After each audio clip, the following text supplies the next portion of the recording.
Welcome, everyone. Thank you for joining us for the webcast, What Your Diversity, Equity, and Inclusion Program Needs Now, sponsored by Wiley Beyond. This webcast has been pre-approved for HRCI credit. Please be sure to attend the complete webcast in order to receive your credit. You will receive an email from hr.com within 2 business days. It will include the certification credit information. If you have any questions in the webcast, click on Q&A in your webinar controls and type them in. And now it's my pleasure to turn it over to our presenters from Wiley Beyond. Thank you so much, Kathy. Good afternoon and welcome to What Your Diversity, Equity, and Inclusion Program Needs Now.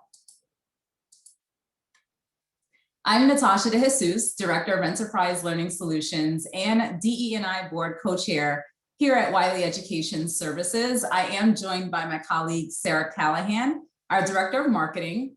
She has also researched and written extensively on the topic of DE&I and unconscious bias over the past 7 years. Sarah and I focus our work on an education benefit solution here at Wiley called Wiley Beyond, which aligns talent strategy with business strategy. At this point, most employers recognize the importance of diversity in the workplace. Within the last several years, the significance of inclusion has grown to equal prominence. However, equity as part of a more comprehensive DE&I strategy is not yet all pervading in the same way at most companies. And because of this, most businesses just don't see results. They don't see the results that they want or need to see in order to continue investing in them. So today we're going to talk about, and before I jump into the full agenda, I know there are many individuals on this webinar who joined us from our first webinar on why your DE&I strategy is failing. So these first 2 bullet points are somewhat of a repeat to set the stage and foundation for what we'll be sharing today. So please bear with us as we introduce again what diversity truly means, the signs of an underdeveloped diversity strategy, and how to set the foundational layers of programs for a comprehensive equity-driven DE&I strategy. And then we'll spend the majority of our time talking about one of the key aspects of those foundational layers that is most critical to success. Basically, the one secret sauce, underutilized ingredient to a successful DE&I program. So let's get started. So if you saw that previous webinar that we did on hr.com called Why Your DE&I Strategy is Failing, we also started out by defining this, but I think it's important that we all get on the same page from the start. And also, shameless plug here, we highly recommend you go and watch that on-demand webcast because it is very complementary to a lot of what we're talking about today. So let's identify those underrepresented groups that should be considered when we discuss diversity, equity, and inclusion. These include race, age, country of origin and ethnicity, disability, visible and invisible, gender identity, neurodiversity, sexual orientation, pregnancy, veteran status, and returning citizens, which are the formerly incarcerated.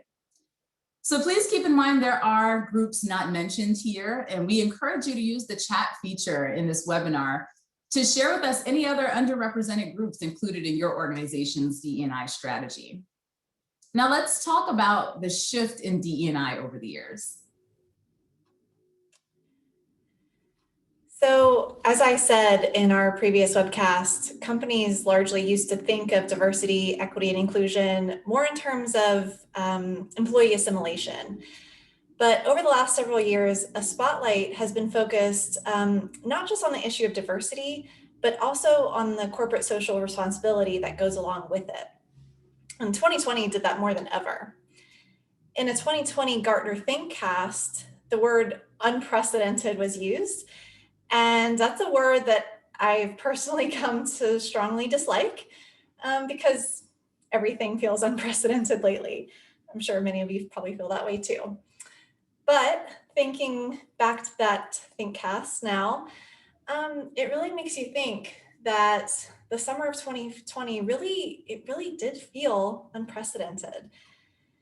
HR and DE&I leaders were tasked with tackling what felt like 3 crises packed together.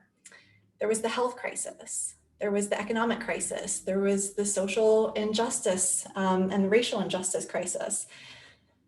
So any one of those things alone would have been quite a task, right? But all 3 of these things together, it really was unprecedented. So I think where many of us kind of roll our eyes when we hear that word, it really, when you think back, it's not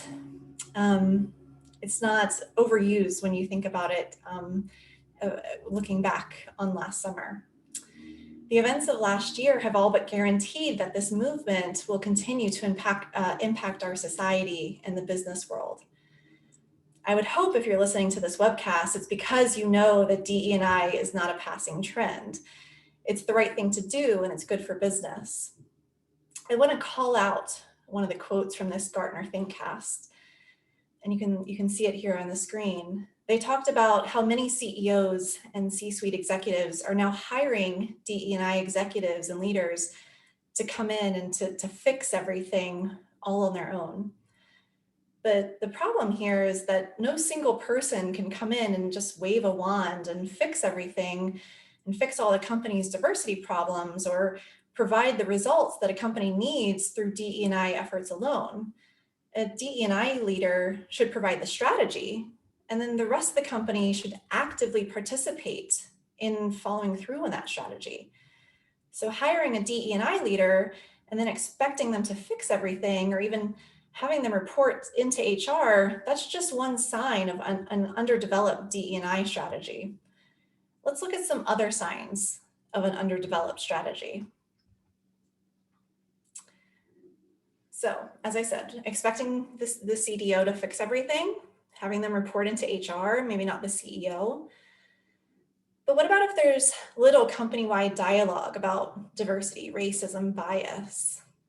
What about strategies that focus on diversity in hiring alone, and if it doesn't go beyond just the hiring practices?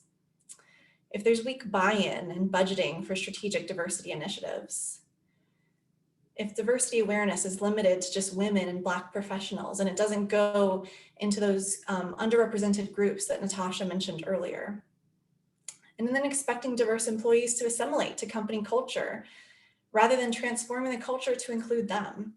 All of these are signs of an underdeveloped strategy, and there are other signs. These are some of the ones that we picked out.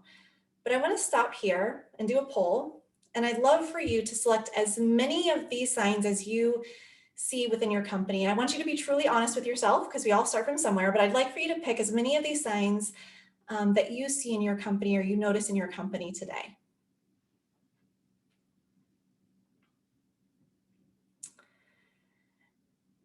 And as I said, you can pick as many as you see, don't just pick the top one. So you might see all of them, you might see 2 or 3, but we'll select spend just a few seconds here.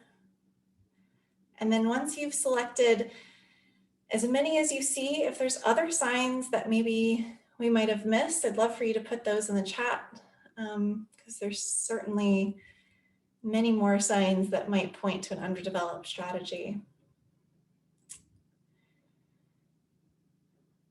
So once we feel like we've gotten a good response here, we'll look to the results to see what some of the top signs we're currently seeing as the top underdeveloped signs. So let's see here, there's quite a good mix.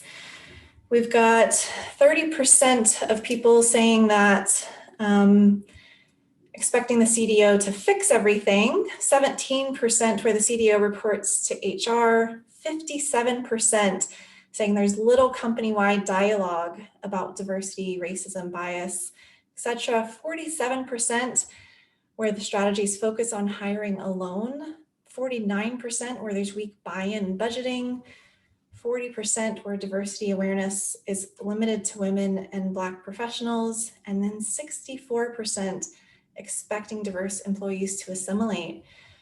So quite a few of you are selecting many of these. Natasha, what do you think that these are pointing to?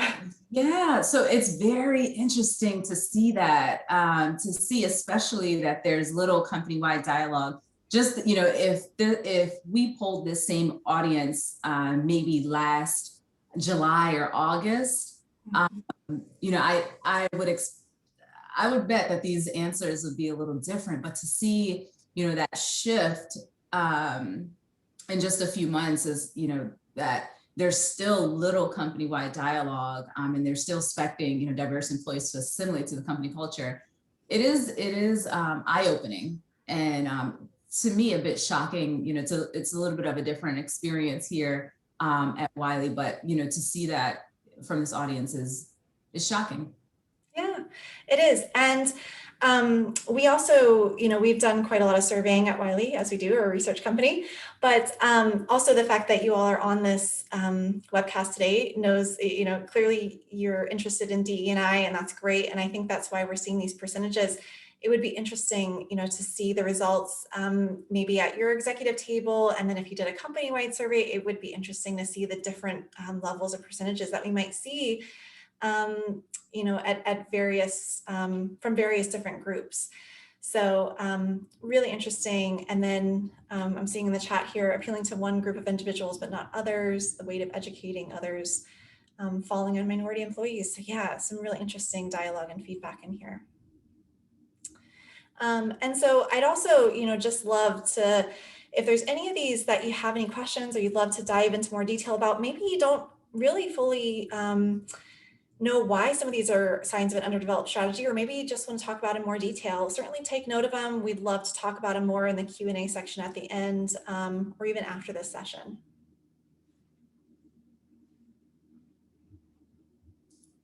All right, so what does a truly transformational DE&I strategy look like? So we went into detail in our previous webcast about each of these layers here. So today we're just going to talk at these at a very high level. It all begins with diversity as the base level. So as Sarah said, the chief diversity officer can set the strategy, but one person can't fix all of the problems. So they need to work with the CEO, and then everyone in the organization needs to play a role in having ongoing discussions about diversity, bias, and inclusion. So hiring diverse candidates needs to happen at all levels and in all departments. And diversity needs to focus on more than just race.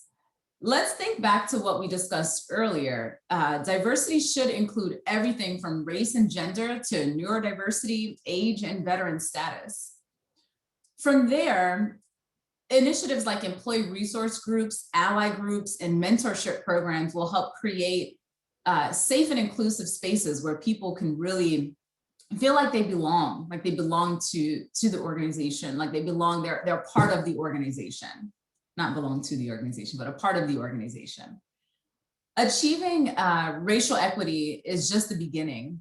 As we've seen, it's not enough to simply hire diverse talent to fill your company ranks, nor is it enough to just make people feel like they belong.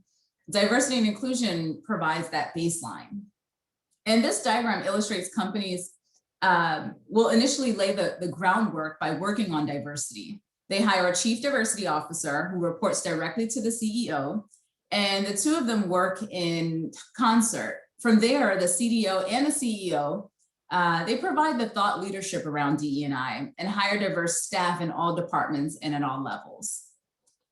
The diversity and inclusion step sets the stage for the ultimate goal, an advanced equity-driven strategy. And in this stage, you have personal benefits, pay parity, career advancement plans, and educational benefits. Without an equity-first approach, diversity and inclusion efforts will ultimately go wrong. And without a comprehensive employee value proposition, or EVP, aimed at diverse employees, that includes them, and drives organizational equity, the initial diversity plan will already have failed. So I want to share a quick story because this just happened this week.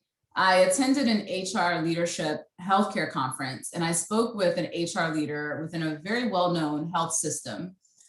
She shared a story with me about a time where she was tasked with increasing retention and engagement in a post-acute care facility that had the highest turnover and the lowest engagement within the entire health system. What they did is they tapped into their executive network to identify ways to tackle these challenges. And the overwhelming response from that executive team was, these individuals have a very low salary, so let's increase their salaries and give them the option to decline healthcare benefits and instead receive additional compensation. So they piloted this program for a year, and to their surprise, at the end of that year, the turnover rates were the same, and the engagement was still extremely low. They couldn't figure out why employees weren't satisfied. Like, we threw money at them, they should be fine. Like, money is the answer to everything, right? No, it's not. So they took a step back and said, we need to meet these individuals where they are at work. So they went to these facilities, they invited employees to lunch, they conducted roundtables, they walked day in and day out with these employees and even asked them to join their families for dinners. They really wanted to get to the root problem of what was going on.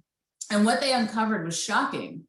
Employees didn't care about the raise. Not necessarily that they didn't care about it, but it wasn't the number one issue. They didn't care about the raise if there wasn't development opportunities or career advancement options for them, a clear path to say, hey, you know what, we know where you are right now, but here are options to advance, to continue to develop, to advance into different roles within the health system. These individuals, they've really questioned the replacement of benefits with additional compensation, because why wouldn't they also need healthcare benefits like the executives would? They wanted to be heard, they wanted to be seen, and they wanted the opportunity to have a career with that organization.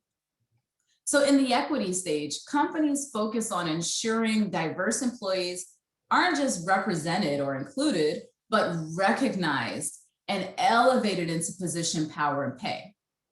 To be successful and to really achieve the greatest ROI, employers must develop strategic equity plans. You may be wondering why we've put education at the top of the DE&I pyramid. And today we're actually going to focus in on workplace education benefits and how they can truly be game-changing for your organization. So let's go ahead and set the stage and define what education benefits truly means.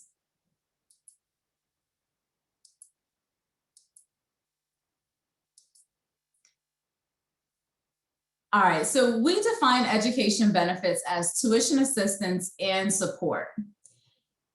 And we define it as tuition assistance and support that is incorporated into the employee value proposition to attract, develop, and retain employees. As we mentioned at the top of the call here, Sarah and I focus our work at Wiley on DE&I and our Wiley Beyond solution, which provides education as a benefit, which is an evolution of traditional tuition reimbursement or assistance programs. We often get asked why the focus is on tuition reimbursement to solve some of these big challenges and problems organizations face. And essentially, we say the traditional tuition assistance programs have failed for years to really meet the needs of the workforce. Employers have a budget, they have a program, they have an application for tuition assistance, but due to poor implementation and weak stakeholder buy-in, there's been little to no significant business impact. I oftentimes ask the question, tell me the ROI on your education benefits. Tell me the impact that it's made for the business. And as you could probably imagine, there's a blank stare right back at me. There's no clue to the impact that it makes. So the reason we focus so heavily on the underutilized benefit is because it aligns talent strategy with business strategy to drive positive business outcomes.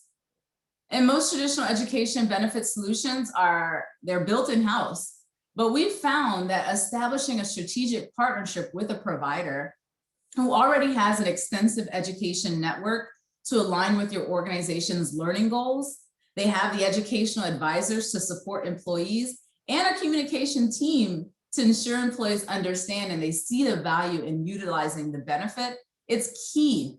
That is the key in maximizing your strategic business outcomes.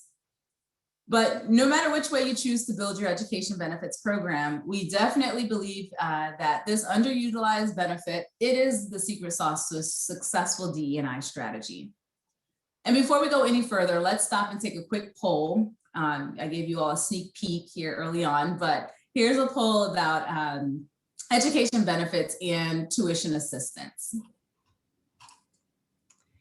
Yeah, so like Natasha said, we've offered a few options here. So you can say, yes, we offer education benefits, or we offer tuition assistance. There is a slight difference there. Or yes, we do offer an education benefit. We're not, if you're not quite sure which of the two it fits into, because you offer some kind of education benefit, but you don't know which category it would fit into. You just know that your company offers some sort of benefit, or no, you don't, or you're just not sure.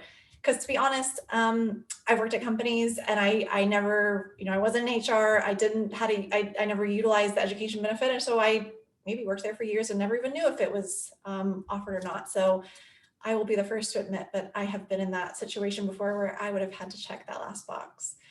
So we'll give you just a second there to check one of those boxes. This one, unlike the last poll, is not multiple choice for maybe obvious reasons. Actually, I say that's obvious, and then Ashley said in the chat we offer both. So maybe we should have made it multiple choice.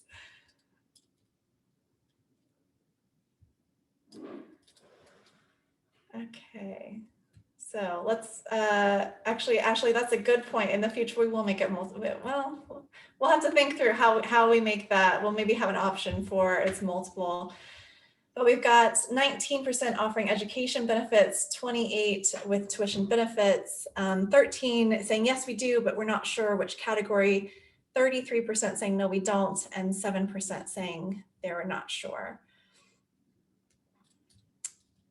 So that's a good mix, but it does look like overwhelmingly the answer is yes, there is some form of when you kind of add up the first three of like, yes, we are offering some form of education benefit. It looks like there is. And so I think today our hope is that the kind of spoiler alert of today, if it's not obvious already, is that tuition assistance overall, for some companies, if you're kind of in that second bucket today, for some companies, it is a little bit of a checkbox benefit. So I've worked in different types of employee benefits before, and it is a little bit of a checkbox of like, hey, let's offer this because it can be used for retention. The difference in the time that I've worked at Wiley Beyond is that actually it's providing access to education, right? And so it is that ROI of DE&I is one of the strategic benefits that really education benefits can provide that almost no other employee benefit can. So that's what we hope to make clear today. That's very different from almost any other employee benefit. Absolutely. So let's talk a little bit about, continue that dialogue around, why education benefits are so critical to DE&I. So historically, underrepresented people are not automatically given the same resources and privileges as others. We all know that. Therefore, at first glance, they may appear to have gaps in skill or education. When companies continue to hire, the same more privileged people who check all the usual boxes, you actually promote systemic inequity and lose the chance to truly innovate.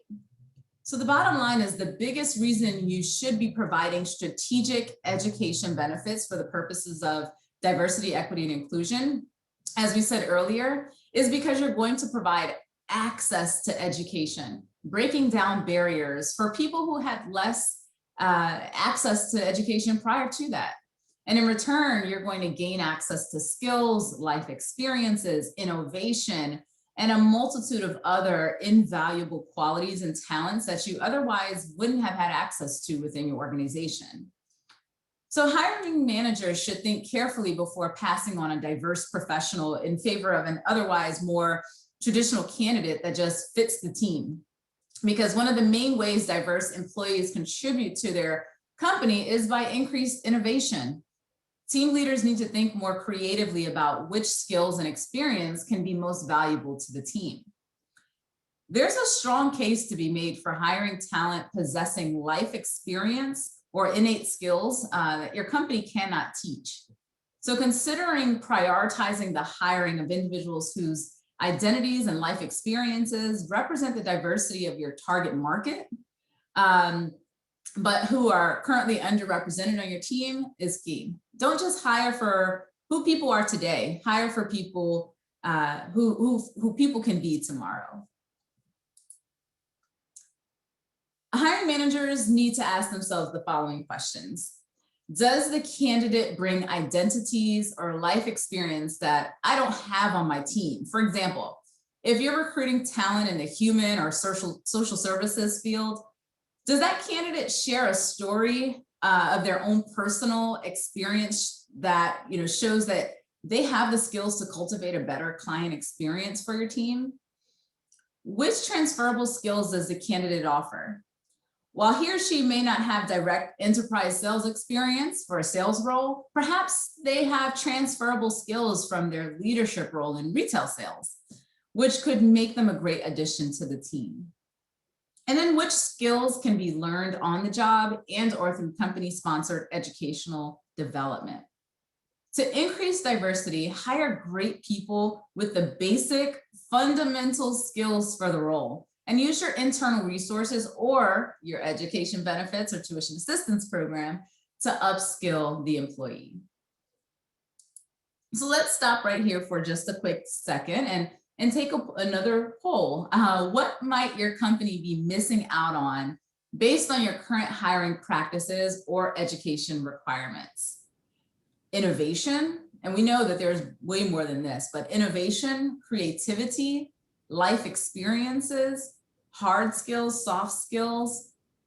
So if there are more, and we know again there are more, send them in the chat box. Let us know some of the specific skills or the qualities that you think you might be missing out on, or that you think a company might miss out on in general, if they hire purely based on fit or with a certain education requirements that tend to favor a certain demographic. Yeah, it was hard when we were writing the answers for this, because obviously like innovation, creativity, like these are like some of like the soft skills and stuff that we're talking about, right? And yet we couldn't just have a list of like 100 things. So we put a few examples to begin with, and then we wanted you to put into the chat some of the things that you in your specific company or your specific industry, you think you're probably going to be missing out on. And with the hard skills, if we started to list them, it would get very industry specific very quickly. But already we're seeing like emotional intelligence, customer impact. I know when we work specifically with healthcare, with manufacturing, like there are very specific things that are very specific to like nursing. With in retail, there are very specific hard skills that people miss out on. In leadership, there are very specific things you miss out on when there are key demographics that you just don't have within your company. Oh, wow. Interesting. Life experience. Absolutely. 1000%. I'll share a quich story here about my time here at Wiley. When I first started working with Wiley, supporting admissions for a very well-known university in the Northeast, I was tasked with speaking with, I had just graduated college, and I was tasked with speaking to C-suite folks and VPs of organizations, and I had no business experience. I didn't take a business course a day in my life. I was a political science and English major. So I didn't have, I couldn't really relate to them. So I failed in that role. And I've been with Wiley 11 years now. So great career here with the organization. But this was my first year, with the organization. And they saw that I definitely had the skills for the role. I brought value to the organization, was a great culture fit, so on and so forth, right? But I didn't do well in that role because there was an alignment with my life experiences. So they saw that, and what they did is they switched me over to working with a university that had programs in social services, public administration. So I now was talking with individuals who had a true passion to help others. They had these, strong emotional ties to, wanting to go back and pursue this MSW, a master's in social work or bachelor's in social work. And I shared my experiences. I was able to really relate to them in the work that I had done in the nonprofit world. And it was great. I had really great advising relationships with the students that I supported, and I excelled in that role. And it was because of those life experiences that I had, but I wasn't necessarily hired based off of my life experiences. Obviously, I was put into kind of working with C-suite and talking business operations. But again, that shift to really look at, okay, what are those life experiences, and what can we bring, who can we bring into our organization that has great life experiences where they can actually make a better experience for the clients that they're serving, or just for their colleagues that they're working with. So you all are absolutely right. It's that life experiences piece that I think many hiring leaders and HR talent acquisition folks, that they truly overlook in that hiring process. So I appreciate it, and thank you for allowing me to share that story. Yeah, we have a question here. What are some talking points you recommend to present to C-suite executives to help convey how important it is to move from the idea that learning is an event? We're trying to help our leaders understand that learning is a culture and not a one and done. This is a really great question. So I've been with Wiley for a little over a year. Wiley's been around for over 200 years, research company, publishing. Everyone at Wiley loves learning. But before that, I've been in learning and development for 7 years, in marketing before, I've been in learning development and education for many, many years. And so I 100% am bought into the idea that learning is a culture and needs to be ongoing. And we're actually just going to get into that. And we have the research to back that up, that you can 100% take to your C-suite. And if the research and facts and figures that we're going to give you today doesn't convince your C-suite, we have even more to back it up from our research team, both from the Wiley research team and then from third-party data as well. Because obviously Wiley Beyond, we have tuition assistance and education benefit solution. So we also rely on third-party data so that it's not just coming from us. So we'll get into that right now, and then if you need even more, come to us after this session, because we have a lot of data to back up what we're presenting today. So this is where continuing education comes in. Workplace sponsored education is just one of the benefits that your diverse talent wants to advance their careers. It's a benefit you need to drive your business objectives and your key outcomes. So just last week, we at Wiley Education Services released a new research report called Reimagining the Workforce 2021. And we found that 70% of HR and L&D professionals believe that tuition assistance and education benefits programs can be used to advance diversity, equity, and inclusion within their organization. So to similarly support the argument for education benefits for attraction and retention, the report found that 77% believe that it can have a positive impact on employee retention. And 76% said that it can be a strong recruitment tool for attracting new employees. So I want you to imagine the high quality, the career-minded, diverse talent pool that you can attract with this benefit. And it also simultaneously happens to be upskilling them with exactly the skills you want to have within your organization. So consider this, right? Many people are going to upskill themselves, right? Many people are likely going to either go back to school or do some kind of continuous education to better themselves or to continue to further their career. So if you as an organization can help provide them with the tools and the support for that education, you can actually guide them towards the programs that you need and the skills that you need within your organization. So it's a win for them and it's a win for your organization because you get exactly the skills that you need. At Wiley, that's why we suggest not only offering education benefits, but also not putting a waiting period on those benefits. So many companies, they make employees wait like 6 to 12 months or sometimes even longer to gain access to these critical benefits. But they often don't realize that by then many employees are already looking for another job. If the program's not aligned with the business needs, you can help ensure that the skills gained are not only life-changing for the employee, but game-changing for your business. And then you unlock these new hard and soft skills while maintaining the institutional knowledge from your now happy and loyal employees. So having a strategic workplace education program is key to career mobility for your diverse employees. Let's take a moment and talk about a popular job requirement preventing many skilled and experienced employees from contributing to diversity within your organization, which is the college degree. So for many of us, earning a four-year degree achieves the goal of being the first in our family to graduate from college. But for others, it might mean gaining the skills and credentials necessary to move into, say, like a specialized medical role. For many, a college degree is something we wish we could pursue, but may not have the financial resources, the time, or even the support to do it. So I challenge HR and talent acquisition leaders to rethink your college degree requirement. Begin to consider conducting a skills analysis on your hard to fill roles. Identify where you might be able to remove this barrier. Do your employees really need a four-year degree? Consider certifications, courses, trainings, even nano degrees, micro credentials.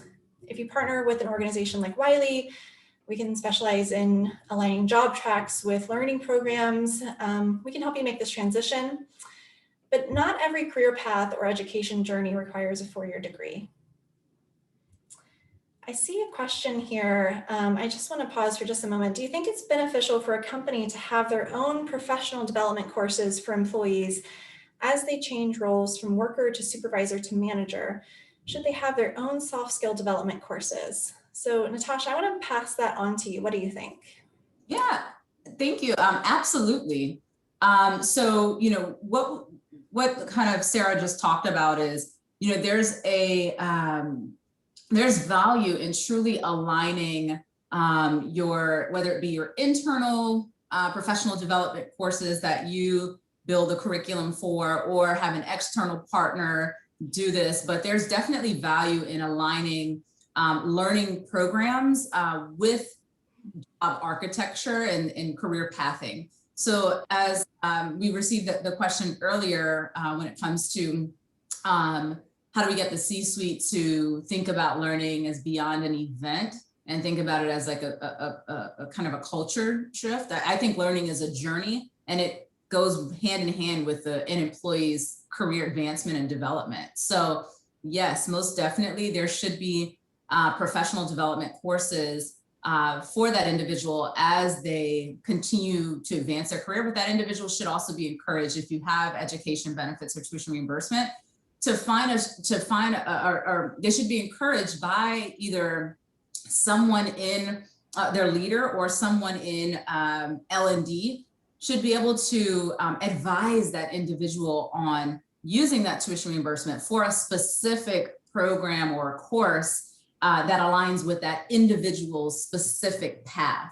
So it's all about really identifying where that individual is, what their skill set is, and then being able to align that strategically with a program that is going to give that individual the skills needed to advance into these next roles. So absolutely, either internally through your own programs or through your tuition assistance through an external partner. Hopefully that helps. Yeah, so we talked about removing degree requirements, but before you remove the degree requirement, it's important to understand your employees' needs and the fundamental skills for each role. So let's use these three scenarios to better explain. These are just kind of examples. let's say you've got Tanya, and she holds a bachelor's degree in English. She's been with Wiley for 2.5 years. She wants to change roles within the organization. She doesn't want to return to school to earn a second bachelor's degree. And she wants to get a degree in analytics. Let's say she wants to advance. She wants to get analytics and data visualization skills. Her manager recommends a data analytics course, though, offered through strategic education, the Strategic Education Benefits Program. So rather than going back for several years, she can enroll in a 16-week course. She can gain all the skills that she needs for her next role, and then she can continue to advance her career within Wiley. Now, in our next scenario, we've got Alex. He has a high school diploma. He's been with Wiley for 10 years. He wants to take on a new challenge. He wants to advance into a leadership role. Through conversations with his manager, he realizes he needs additional leadership training. Traditionally, a 4-year degree would be required to advance in a leadership role. But Wiley understands that the 4-year degree isn't necessary for Alex. He recommends, based on his experience, a leadership certificate offered through one of the university partners that they have. Finally, we've got Susan. She's a brand new hire. She's got some college credits. Like Alex, she wants to rise into a leadership rank. She doesn't have much experience in the industry, and she lacks leadership experience. Now, her manager recommends a bachelor completer program because it will provide her with the hard skills she needs to reach her goals. So you see, with all of these scenarios, we see real life examples like these day in and day out at Wiley. But there's flexible career pathing with each of these. There's no kind of one size fits all. It's not like everyone needs a certificate, everyone needs a bachelor's degree. With every single person, we've got an education advisor that works with them that matches up what are your career goals, what are your education goals, what are the timelines that you're working with, even down to what is your manager saying? What are the hard and soft skills that you're looking for? And then we work with the organization as well. What are the hard and soft skills that you're looking for within your organization? So it needs to be a win-win on both sides. And then with flexible career pathing and strategic workplace education programs, many organizations are preventing their workplace from having true career mobility. So this adds the lack of diversity in leadership.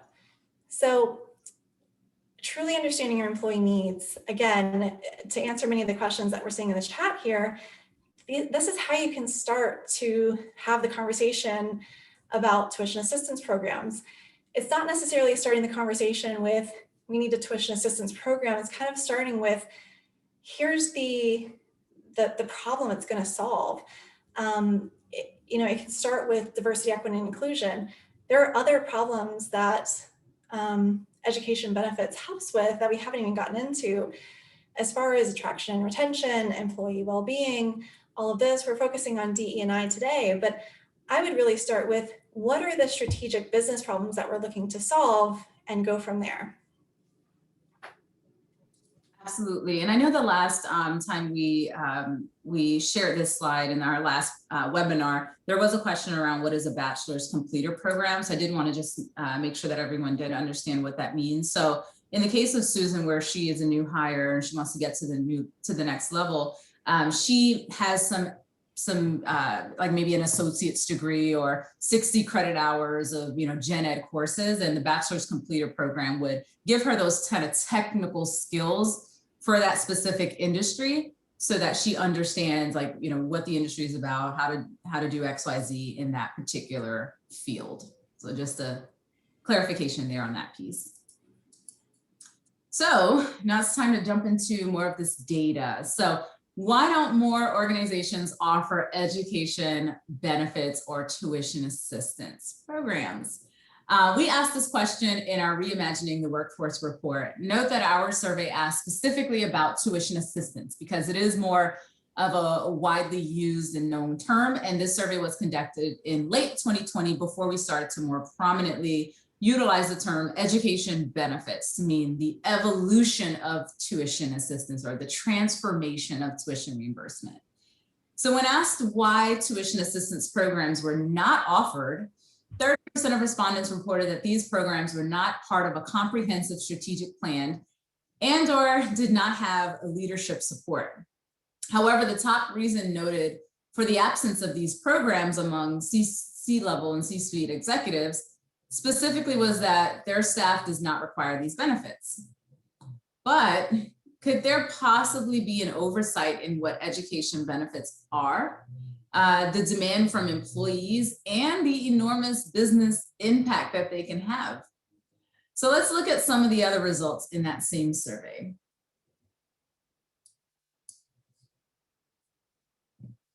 So in looking at the hard and soft skills that are hardest to fill at the current moment in time, nearly half of C-level leaders stated creativity was the most difficult skill to fill at 46%. Creativity. I'm going to pause right here because we all know that creativity leads to innovation. And in order to have innovation, there must be diversity. Creativity was prioritized over communication at 43%, analytical skills at 27%, and the critical thinking skills at 26%. Additionally, C-level executives reported that marketing at 33% was a more difficult skill to fill than hard communication skills at 29%. So I'd love for you to put in the chat some of the skills you're currently finding the hardest to fill at your company, so we can see if there's some alignment to this poll here. But let's think back to what we said earlier. Does that mean that we send everyone off for IT and marketing bachelor's degrees? Not necessarily, and here's why.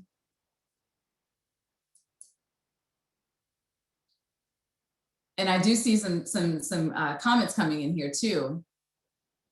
Yep, direct care and home health, crisis management, leadership, absolutely. Strategic thinking, emotional intelligence, again, yep, it's hard to find.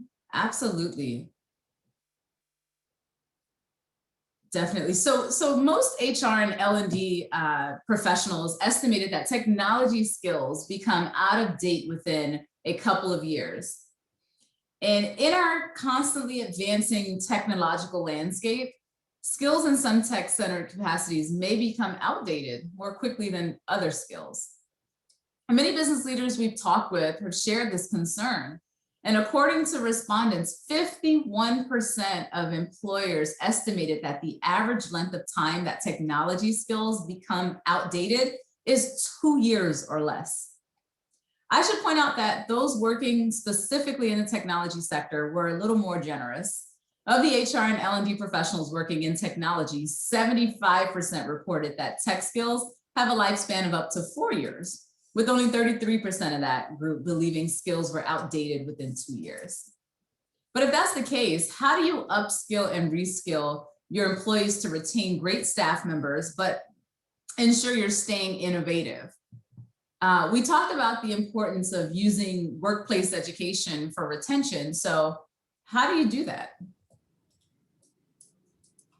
So that's where the importance of options come in. So for some career paths, the 4-year degree is ideal. For others, a certificate is perfect. The top 3 most effective upskilling or reskilling benefits ranked in order are tuition reimbursement or scholarship opportunities, university-sponsored scholarships, and industry certifications. So more than half of employers felt that these 3 opportunities are very or extremely effective in upskilling or reskilling employees. On the other hand, non-traditional educational pathways like micro-credentials, digital badges, and boot camps ranked as significantly less effective methods for upskilling and reskilling employees. Overall, micro-credentials are viewed as less effective, except in the technology sector, where they ranked higher, which could be tied to the relatively short shelf life of tech skills, as we previously discussed. So I think the reason that you see a real mix of percentages here is because the effectiveness of upskilling and reskilling, it really depends on the individual and their career and educational needs and the needs of the business. So let's consider your overall business or your overall benefits package.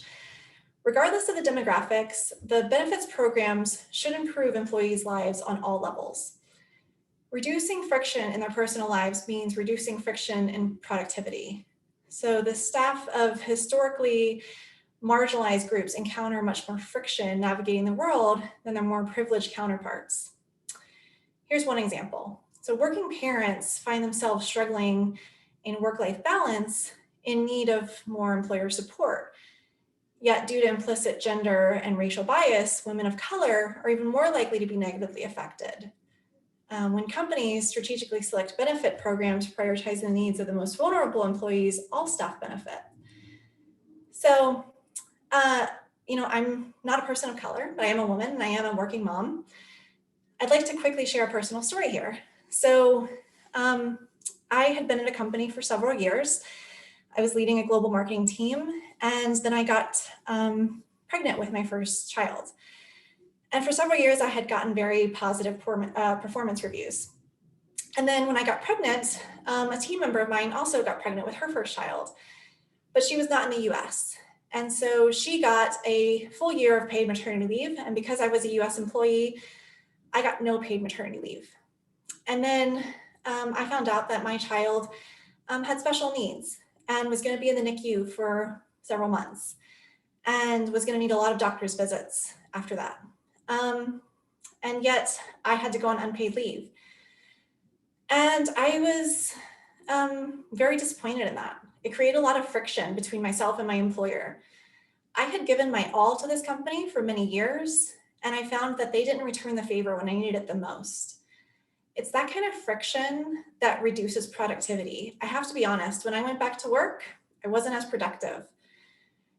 I want you to remember that. And I want you to keep in mind that reducing friction, especially when people need it the most, is going to make sure that they will continue to give their all. And I hope that you return the favor when they need it the most. Okay, now let's segue to a similar issue that some of us may have also experienced, the glass ceiling. This is a barrier people of historically marginalized backgrounds who want to advance hit when they're not given the opportunity to upskill, or they aren't appreciated when they acquire new skills. So by putting in place a solid strategy for building your employees' skills and rewarding them with career advancement, you demonstrate your organization is invested in who they are and what they have to offer. We're going to talk about more upskilling options in a few more minutes, but I want you to consider the glass ceiling and whether there are specific groups within your organization who face more challenges than others in advancing. Is upskilling really the root of the problem? So I talked to a lot of employees who actually even turn down upskilling because they think, even if I go through all of this, even if I go and get more education, I go through learning and development, I'm not going to be promoted anyway, so why even bother? I want you to do what you can, whether it's your decision, whether it's others in your organization, but really consider that there is a clear career path ready and waiting for everyone if they actually go through the effort of upskilling.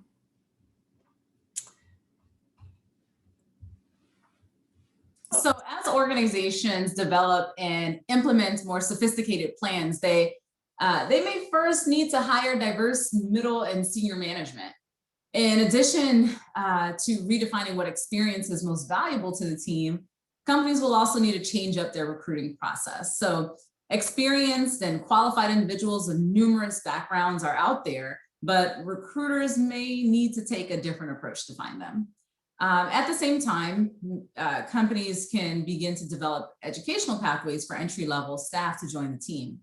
In this case, companies will want to consider such options as building a talent pipeline with universities, enabling paid internship and fellowship programs, establishing mentorship programs, or outlines for future employer-sponsored re-education programs. So showing your young professionals and employees very real and attainable opportunities can win them over early, creating dedicated brand advocates and long-term company innovators. So when increasing diversity within the organization, it's really important to remember that some minority professionals may be harder to identify and recruit because they don't openly self-identify. For instance, individuals with invisible disabilities or who are LGBTQ+, they may only disclose their identity if and when they feel safe to do so, which may be never. And as a result, companies need to be even more proactive and upfront about their DE&I stance in order to better attract their diverse talent.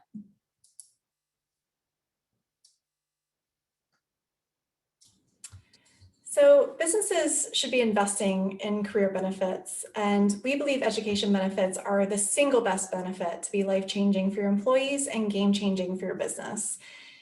It paves the way to advancement and in turn provides companies with much needed skill sets to stay competitive. When companies back up the incentive to learn with clearly outlined and executed advancement plans, the benefits are directly and mutually beneficial. Companies that continue to treat women and minority employees as just another box to be checked can expect the morale of diverse employees to dwindle.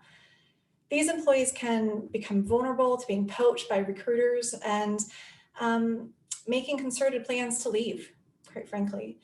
So not only do such employees become flight risks, potentially exposing an organization's culture of continued bias and disenfranchisement, but companies also risk losing the talent that they've spent precious time and money and resources to recruit.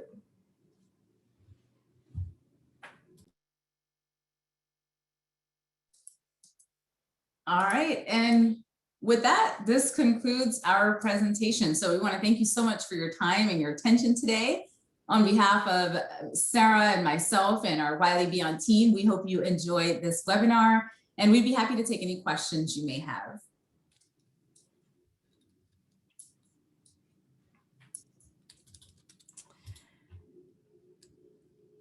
Thank you so much.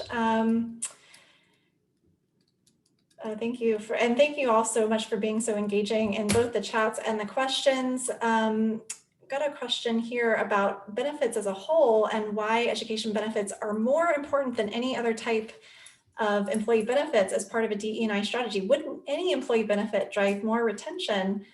So I'll answer this one, and then I know we've only got a few more minutes, so I'll answer this one question, and then if you've got any other questions, we'd be happy to answer those as well. But let me answer this one question before we head off for the end of today. Like I said, I've worked in other employee benefits before. Namely, I worked in identity theft protection, which I will admit is not the most interesting benefit. I love this. I'm much happier in education benefits because it's something I'm much more passionate about than identity theft protection, if I'm 100% honest. But I can say employee benefits as a whole can drive retention. That's fair. But what we used to say when I was in marketing with identity theft protection is that, you know, if someone were to get the identity theft or their identity stolen, they're going to take time off of work to deal with that. And so it can cause some loss in productivity. The difference here is that with education benefits, as we've said, you're truly able to change someone's life. You can provide access to education for people that previously did not have it.